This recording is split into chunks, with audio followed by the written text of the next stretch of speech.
Welcome to Edge News. Last week we had a great time watching To Save a Life, and we look forward to diving into our new series. Well, while Matthew and I go and play some golf, why don't you check out what's happening in Edge News?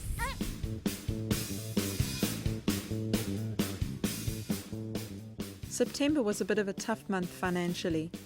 Our tithe income at Edgemead dropped to 391,000 Rand. Hope Promise remains steady at 48,000 Rand. We are trusting that there is some recovery in the month of October, as it is our consistent giving that contributes to reaching, discipling and equipping others. So let's give of our time, our talents and our treasures, each one playing their part.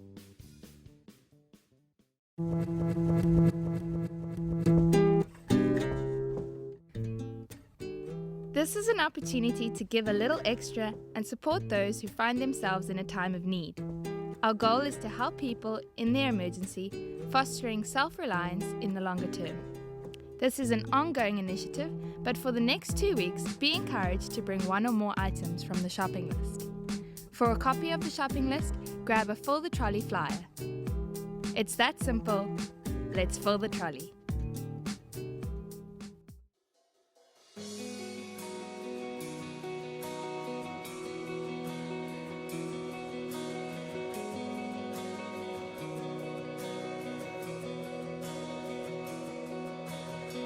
Come to the water, you who thirst, and you'll thirst no more.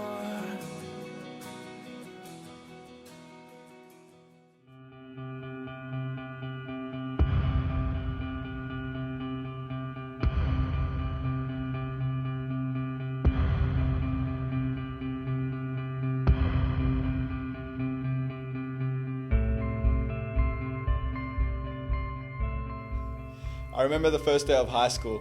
A friend came up to me and nagged me to come to church with him.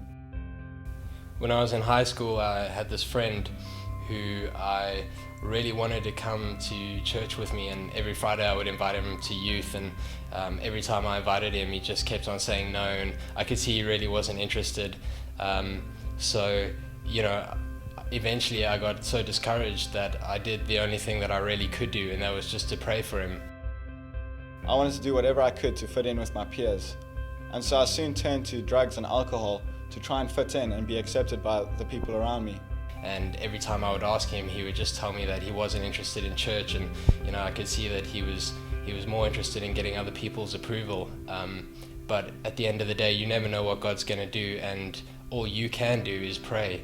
And so eventually, after years of just being friends with him and praying for him and continuously inviting him, so eventually he came to church and decided to give his life to God. And now I've got the privilege of being friends with him as Christians, and sharing things with him and praying together, and it was just a really encouraging experience for both of us.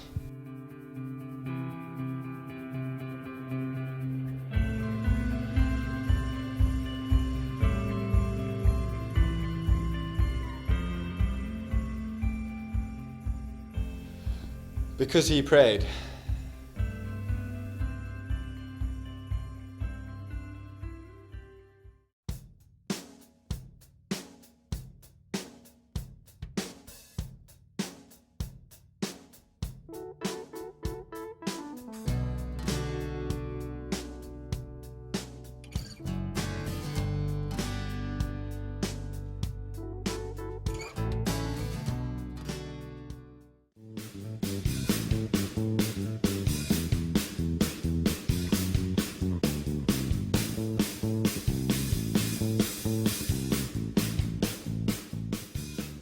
Been a wonderful afternoon here at Burgundy Golf Estate, where Matthew and I have had a great game of golf. Now that's all from me, Tammy. We'll see you next time for even more Edge News.